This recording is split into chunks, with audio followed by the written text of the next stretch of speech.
Il est là aujourd'hui pour une exposition de planches et aussi une signature avec Georges Besse et le lama blanc. Alors Georges, en quelques mots, vous êtes passionné de Tibet, passionné d'aventure, passionné d'Asie, j'ai l'impression. Est-ce que vous pouvez nous en dire un petit peu plus?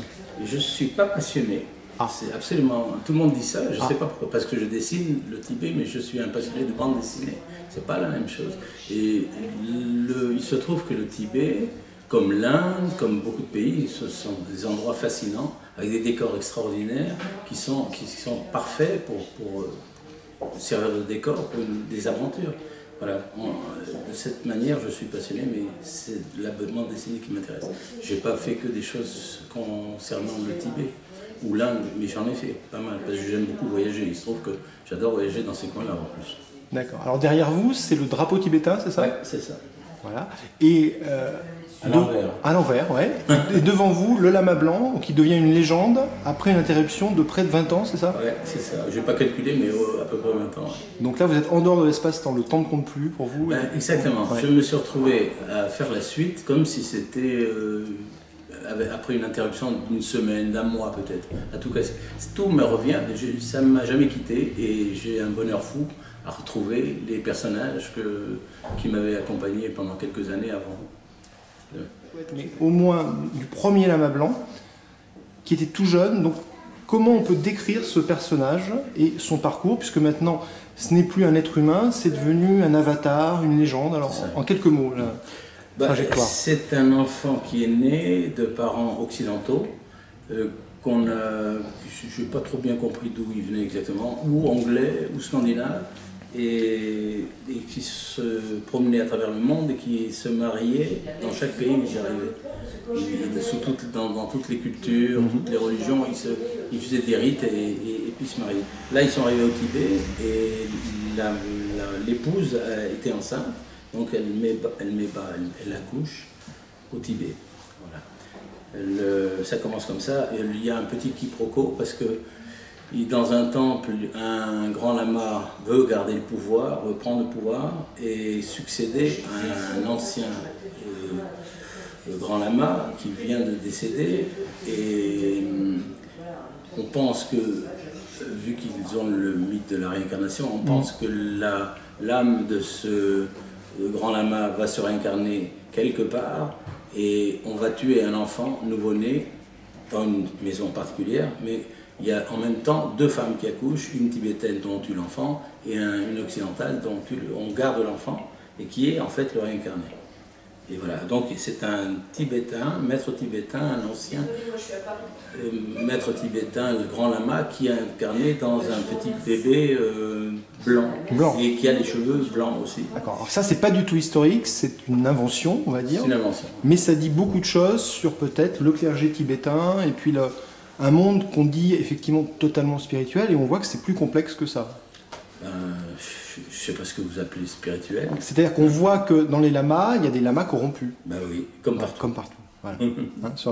Et alors comment vous avez pensé collaborer avec Jodorowsky, qui est quand même un des grands scénaristes de la bande dessinée actuelle, sur l'évolution du personnage? Est-ce que vous avez votre vision possible ou alors voilà, comment se fait ce travail avec un artiste qui est effectivement pas forcément très facile, qui travaille selon des inspirations? Comment vous gérez ça? Bon. Vous ne connaissez pas Jodorowsky? Pas trop. Oui, je vois. Bon, disons qu'il m'a proposé d'illustrer cette histoire qu'il avait écrite pour un film qui ne s'est pas fait.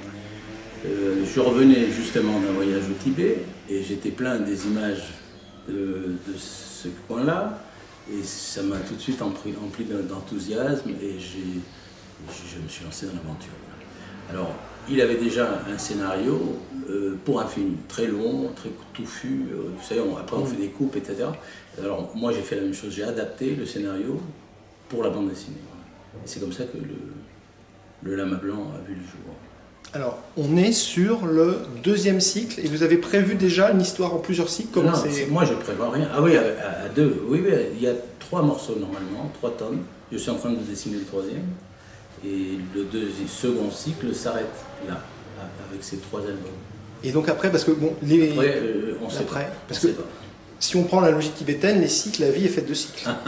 Donc vous êtes reparti, vous ne savez pas. Non. Où ça va vous conduire. Non. Non, bah, c'est déjà pas mal d'avoir repris ça 20 ans après. Et puis c'est avec une joie énorme et un vrai bonheur. Vraiment, je m'amuse, je me fais plaisir. C'est pas je m'amuse. J'ai vraiment beaucoup de plaisir à faire ça. J'ai retrouvé les difficultés folles, d'ailleurs, pour le faire, parce que je fais tout. Mais alors là, par exemple, dans le dernier opus, il y a 10 millions de personnages qui doivent évoluer en même temps. Je ne sais pas comment je vais faire ça, pour donner l'impression qu'il y a une foule immense, et pas que dans une image, dans tout un album. Tout le long de l'album, c'est des millions de personnages qui se baladent. Bon, mais c'est un peu le challenge à chaque fois. Non? Et alors, pour une planche, combien de temps en moyenne de travail? Alors là, ça c'est vraiment très aléatoire. Ça, je sais pas, ça peut être 2-3 jours, dans le meilleur des cas, sinon ça peut prendre une semaine. Puis des fois je les refais, parce que je suis pas content. Ça dépend. Et l'album, la fabrication, alors on est sur le 2e tome qui vient de sortir. Le premier c'est La Légende du Lama Blanc. Le 2e tome, c'est le titre générique. Générique, voilà. Alors le premier s'appelle quelque chose. La Roue du Temps. La Roue du Temps. Voilà. La deuxième, La plus belle illusion. Et la troisième, Le monde sous terre. Quelque chose comme ça. D'accord. Je suis pas sûr de moi. Et du coup, vous, en moyenne, il faut un an, plus d'un an pour... Entre 6 mois et un an. Et le dernier, là... J'ai aucune idée. Pendant 1 an et demi peut-être, ça risque d'être plus long que d'habitude. Mais il est déjà en route. Ah oui, il est déjà en route, je suis déjà à la 16e page. Et quand on voit le travail, la minutie de certaines planches, on se demande, vous avez le temps de faire autre chose? Vous consacrez votre temps juste pour cette création? Quand je fais un truc, je fais jusqu'au que ça. Il y a peut-être des refus. Alors là, nous avons une planche du 2e album, c'est ça? Deuxième tome. 2e tome. Et alors là, vous avez fait un travail de reconstitution. On est à Lhasa, c'est ça? Oui, c'est ça. C'est le Potala, c'est le palais, l'ex-palais du Dalai Lama. Et ça, c'est l'intérieur. Alors, vous travaillez comment? Parce que c'est très documenté, c'est sur photo, c'est comment? Si je peux avoir des photos, c'est sur photo. Et puis à partir des photos, j'invente un tas de choses. J'enlève, je rajoute, je rends graphique. J'essaye de trouver des vues, des plans qui me plaisent. Et j'essaye pas d'illustrer purement et simplement la réalité, mais de l'arranger. C'est le moindre des choses quand on fait de la bande dessinée. Alors vous travaillez avec quel matériau pour avoir ce rendu du coup là? Plume, encre et puis pinceau aussi. Et pinceau. Parce que vous avez été tenté par faire de la peinture dans votre carrière? J'en ai fait. Vous en avez fait? J'en fais toujours. Par contre, ça c'est quelque chose qui n'est pas très public. Non, pas du tout public, c'est pour moi et je suis libre dans ça. Par contre, je suis en train de faire des grands dessins, comme de la peinture, mais qui sont format 1 mètre sur 1 mètre, ou 2 mètres sur 1 mètre, ou 4 mètres sur 1 mètre, enfin des formats libres et qui sont totalement autre chose en dehors de la bande dessinée. Je vais peut-être faire une exposition dans quelques mois à Paris, dans une galerie d'art. Ça n'a rien à voir avec la bande dessinée, quoique c'est en noir et blanc, les mêmes méthodes, pinceau, plume, mais les sujets, il n'y a pas d'histoire. Et qu'est-ce qui vous inspire pour la peinture justement alors, là? Qu'est-ce qui m'inspire? Mais tout m'inspire. Oui, la vie vous inspire, voilà, on va dire. C'est rien de le dire. Toujours sur le 2e tome, où on a 2 enfants et on a notre héros qui s'est transformé, alors je fais un zoom là, en un personnage un peu, on va dire, éthéré. C'est ça. Hein, c'est la moindre des choses. Alors, qu'est-ce que vous voulez vous représenter des choses qui ont à voir, avec l'invisible en fait, c'est ça? On est sur les... Oui, alors là ce sont 2 personnages qui volent, je sais pas quoi dire. Ça c'est le lama blanc, comment dire, c'est comme dont l'esprit est à l'intérieur de ce couple. Voilà. Et de temps en temps il se manifeste et il leur parle. Il est dans eux, mais il sort de leur corps pour leur parler. Pour qu'on le voit. Donc en fait, on est sur quelque chose qui est assez étonnant. On avait l'idée qu'il y ait des avatars qui prennent possession d'un corps, et là, on a un couple. C'est la première fois que moi je vois ça dans une histoire. Un couple avec un esprit commun qui va les guider dans une espèce de mission. Voilà, ça, voilà exactement. Voilà. Ils sont là pour faire quelque chose de particulier, et ensuite. Voilà. Et alors comment, alors ce personnage, on va faire un zoom sur sa figure. Comment sa tête, finalement, il a beaucoup grandi, c'est un adulte. Est-ce que vous Vous êtes inspiré de quelqu'un, de quelque chose comment... Absolument. Ouais. Je me suis inspiré de mon fils, Niels, qui a cette tête. D'accord, on va être content. Depuis des années. Ah ben oui, il est très... Je crois que c'est lui indifférent. Indifférent, il se retrouve héros de BD, mais on ne sait pas vraiment qui c'est. Ça l'amuse, mais il n'avait jamais pris la grosse tête ni rien du tout. Mais il est très beau et je m'en suis servi parce qu'il tombait pile. Quoi. Et oui, puis là, il s'agit de représenter quand même le spirituel, la beauté, quelque chose qui transcende l'être humain finalement. Dans ce... Oui, peut-être. J'ai du mal à dire. Ouais.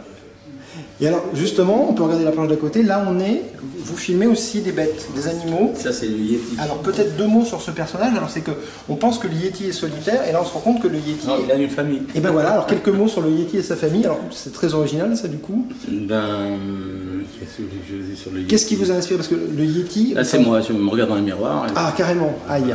Ah, quand même pas là. Et du coup, c'est un animal qui est presque sage, non, le Yeti, contrairement... On avait déjà l'Antata au Tibet, et là, c'est une exploration de... C'est pas un sauvage. Vous avez jamais rencontré un Yeti? Non, jamais. Alors, si vous avez des adresses... Je peux vous... Absolument. Il faut être sportif. Hein. Ah oui, je pense, je veux avoir du mal, oui. Et du coup, alors comment, sans blague... Vous avez ce visuel, comment vous avez fait ce personnage? J'ai inventé un personnage, j'invente tout, et tout le monde, tous les dessinateurs inventent. C'est pas la peine de se dire créatif si on n'a pas l'esprit de création. Bien sûr. Voilà. Et avec Jodorowsky, il vous laisse inventer des choses, du coup. Oui, c'est ça qui est... C'est heureusement. Heureusement, oui, mais c'est pas le cas. Et donc, vous voyez régulièrement comment vous travaillez? Non, on ne se voit pas très souvent. Là, il me donnait un scénario, puis je l'illustre comme je veux, je le découpe comme je veux. Je fais des arrangements, une adaptation. D'accord. Et ça se passe très bien, et je crois qu'on s'apprécie mutuellement, alors ça va, tout se passe bien. Donc c'est une collaboration encore pour plusieurs années. Ah, je ne peux pas savoir. C'est l'intérêt. Ouais, j'aimerais bien, on verra. Je ne sais pas. Là, c'était un hasard. J'avais arrêté. Normalement, il n'était pas question de reprendre. Il était question sans qu'on se remette là-dessus. Et puis un jour, je crois, l'éditeur nous a un peu mis ça dans la tête. Et puis je me suis dit que finalement, ça pouvait être sympa parce que j'étais parti dans une carrière solitaire. Et j'adore de retrouver tout ça, ce monde, et puis Alexandro, et puis son monde à lui. C'est difficile, mais c'est hyper génial. Quoi. Voilà. Et quelques mots alors sur votre carrière solitaire, sur vos dessins, sur vos projets peut-être dans le... c'est le bonheur. Ouais. C'est parce que être libre, vous connaissez mieux. Voilà. Pour moi, ça va très bien. Et pour vous, la BD vous a rendu libre finalement quelque part. Ce travail que vous faites depuis des années de création.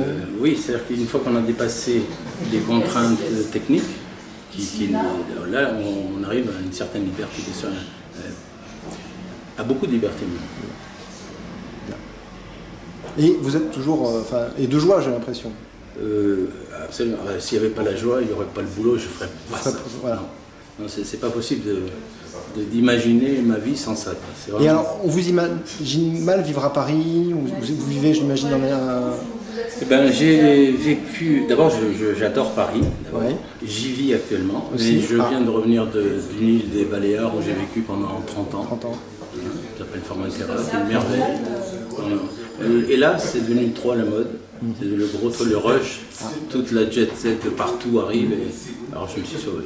D'accord. Après 30 ans, ça va. Oui, ça va, vous avez pris de la force et de l'énergie là-bas. Ça, on peut dire. Ouais. Et alors, pour les gens qui veulent suivre votre travail, il y a un site internet ou quelque chose qui peut... Une page Facebook ou... J'ai eu un site, mais il faut s'en occuper. Voilà, c'est du travail. Ça prend du temps par rapport à... Je préfère passer mon temps à dessiner. Alors, le mieux peut-être, c'est de lire vos bandes dessinées, Le Lama Blanc, et peut-être d'autres BD qui vous tiennent à cœur, que vous avez fait, si vous voulez les citer. J'aime tout ce que j'ai fait. Oui, oui, non, c'est très bien. C'est comme si j'avais plusieurs enfants. Oui, on ne peut pas choisir. Non, j'arrive pas. Peut-être dire 2-3 titres que les gens connaissent peut-être pas forcément. Qu'on ne connaît pas trop, il y en a un qui s'appelle Lila et Krishna. Alors ça, c'est 2 albums introuvables. Celui qui arrive à le trouver. Malheureusement, ouais. Mais bon, ils ont été imprimés, vendus un peu par des éditeurs qui démarraient, qui n'ont pas trop su comment faire, mais ils en ont imprimé pas mal. Sinon, qu'est-ce qu'il y a? Il y a tous mes petits fascicules, des petits bouquins de l'éditeur Casterman. Il y a un truc qui s'appelle Bobby, c'est un petit album partie spéciale. Il y en a un autre qui s'appelle Les Chroniques aléatoires. Ce sont des petites histoires d'une page sur tous les thèmes, etc.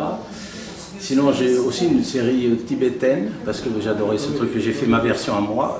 Ça n'a rien à voir avec le lama blanc, ça s'appelle Pema Ling. C'est une guerrière qui fait la guerre à tous les sales types qui existent dans son monde. C'est un western, un eastern. Un eastern. Avec toujours cette passion quand même pour l'Orient, hein, qui est dans votre parcours. Oui, c'est l'Asie en l'occurrence, mais c'est toujours pas une passion, c'est un intérêt énorme. Voilà. Je sais pas ce que c'est qu'une passion en fait, à part dessiner, peindre, faire de la sculpture, à part écrire des histoires aussi, c'est mon bonheur total. Voilà. C'est vrai que c'est tellement faible les mots pour dire ce genre de réellement ce que je ressens par rapport à tout ça. Et ça s'apparente, on va dire, à la joie. Voilà. Alors, la joie, c'est quand même... Quelqu'un disait qu'on est marié avec son travail, on passe beaucoup de temps avec son travail. Alors il vaut mieux être marié avec quelqu'un qu'on aime et faire un travail qu'on aime. En tout cas, ça se sent chez vous. Merci beaucoup pour ce témoignage et puis à suivre dans les aventures du lama blanc encore quelques années, j'espère. Merci. J'aimerais bien.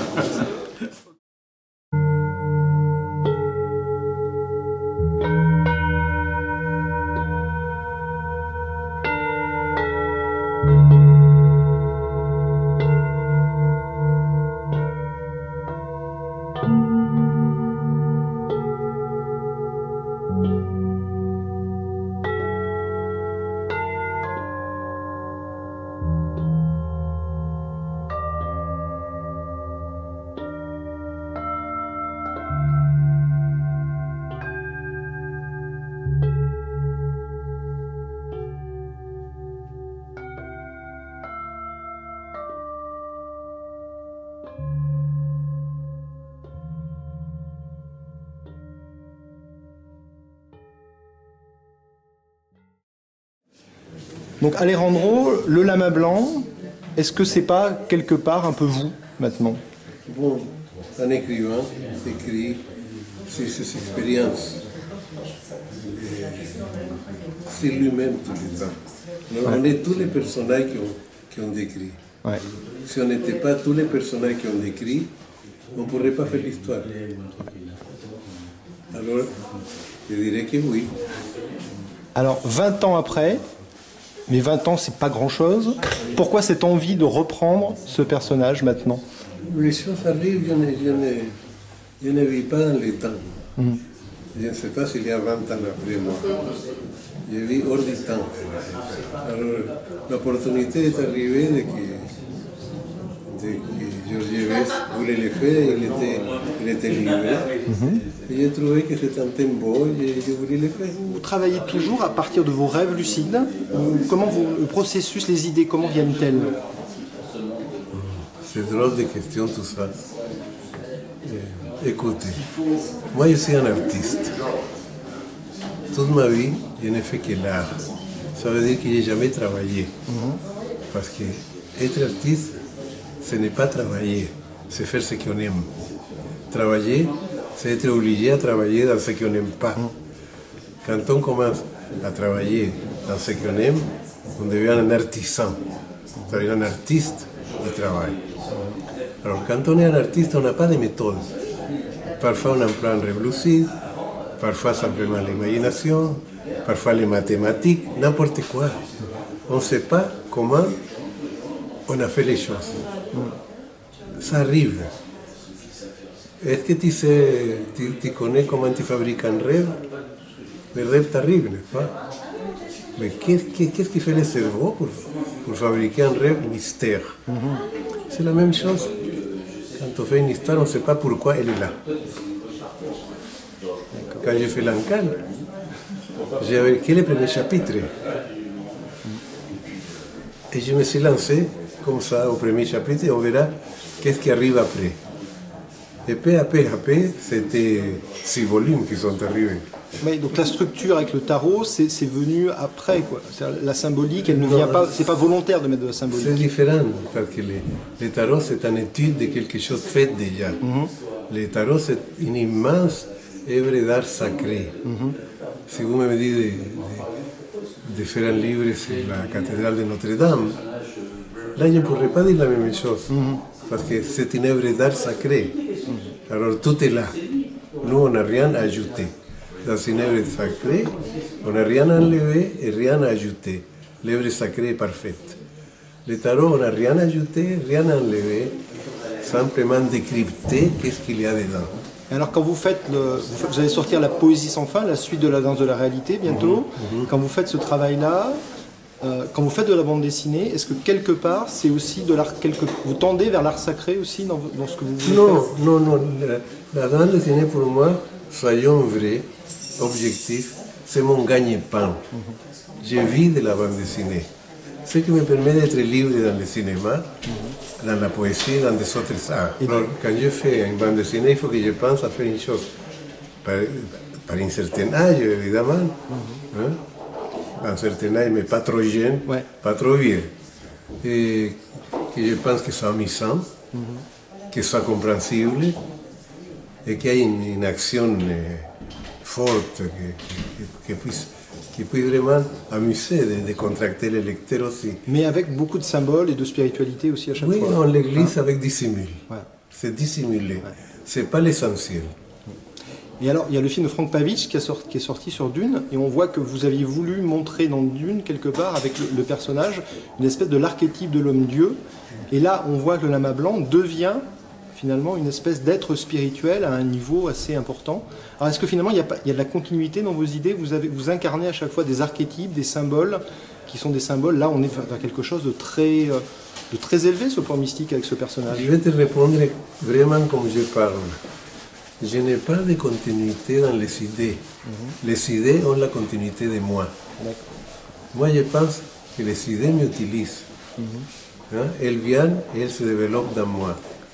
Ce n'est pas moi qui travaille avec les idées. Je ne suis pas assez prétentieux pour penser que j'ai fait quelque chose. Je suis quelqu'un qui reçoit les choses. C'est différent. Donc vous êtes l'instrument de quoi alors? De l'inconscient. De l'inconscient. Mais qu'est-ce que c'est l'inconscient maintenant? C'est une vaste région de cellules du cerveau qu'on n'utilise pas, qui contient tous les passés, tous les présents vécus et peut-être les propositions du futur. Quel est votre travail actuellement autour de cette question de connaissance? Ça dépend quelle œuvre on fait. Parce que j'ai différentes œuvres, n'est-ce pas? Mais dans tout ce que je fais, c'est une recherche de la conscience. C'est vraiment une recherche de la conscience. Donc il faut se dire, qu'est-ce que c'est de travailler avec la conscience? C'est développer la conscience. À partir de la base qu'on a un organe qu'on appelle conscience, qui est restreint et qu'il faut l'élargir, ou bien on a une conscience qui est absolument parfaite tous, mais prisonnée dans des préjugés religieux, préjugés économiques, préjugés politiques, préjugés moraux, et tant d'autres choses. Et qu'il faut libérer la conscience de ses limites pour qu'elle puisse se montrer telle qu'elle est. Voilà, c'est ça.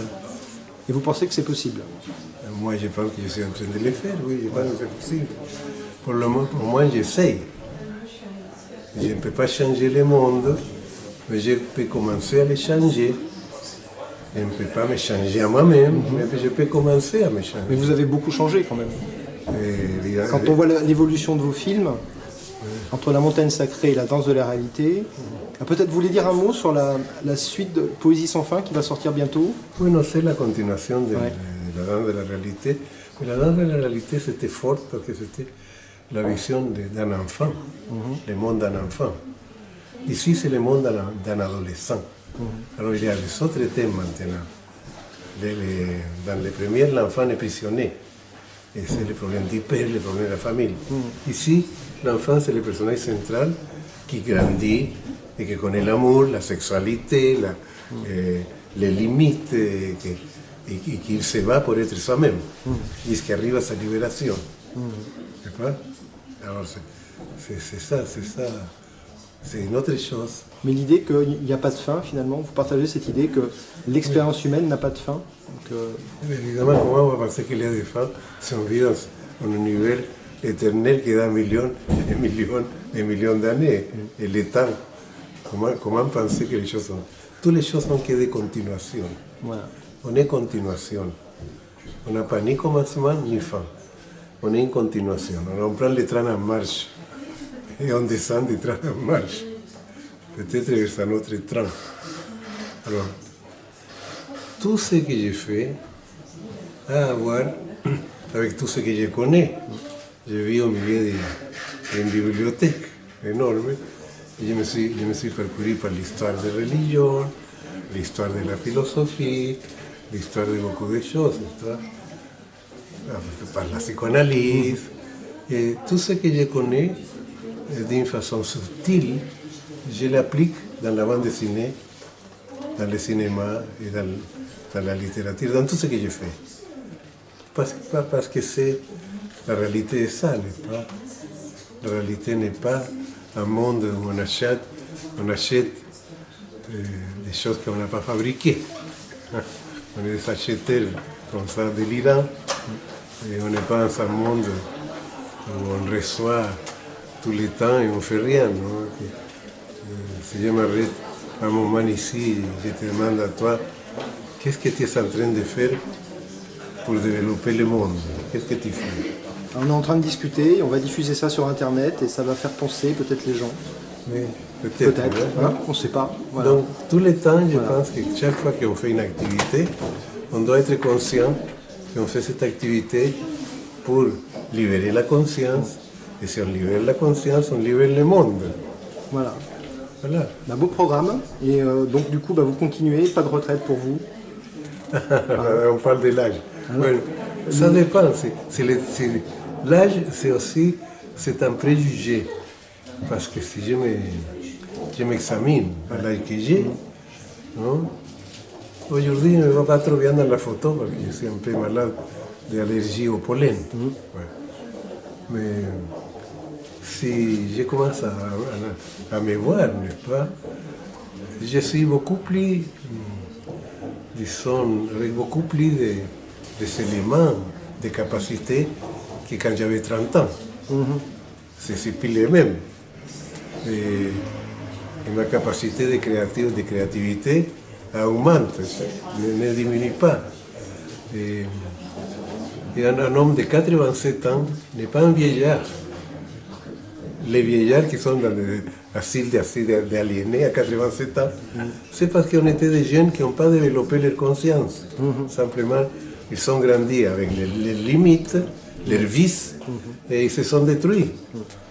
Je ne me suis pas détruit, alors je pense que je vais vivre, j'ai un plan au moins 10 années. Et vous avez projeté encore 3 films, j'ai entendu. Oui. Parce que La Danse de la réalité, c'est un roman qui est énorme. C'est ça, c'est 5 films. 5 films, voilà. J'ai que 2. Bon, il y a encore peut-être j'aurai 5. Bon. Oui. Si. Bon, on est curieux de voir la suite. Merci pour votre... Tu la verras, je vais le dire, quand elle va sortir cette... ça bientôt, dans une semaine. Après le 19. Après le 19. Alors je peux te dire que oui, tu peux venir me voir à la quinzaine des réalisateurs, que c'est l'endroit idéal pour moi. Pour projeter, ouais. Comme en 2013, où il y avait déjà Dune et La Danse de la réalité. J'ai trouvé là vraiment la section de Cannes qui ne me donne pas honte. Bon, ça c'est une bonne nouvelle. Oui. Du coup. Parce que là c'est vraiment une sélection de créateurs, d'artistes. Ça n'a rien à voir avec les stars, les tapis rouges, les moquines de merde et toutes ces choses-là. Donc, et puis bientôt distribuer films qui fait autoproduit sans vraiment... Oui, je l'ai autoproduit pour démontrer aux gens qu'on peut faire ce qu'on veut. Voilà, ouais, on verra ça avec plaisir bientôt, après Cannes alors. Oui. Merci Alejandro, merci beaucoup.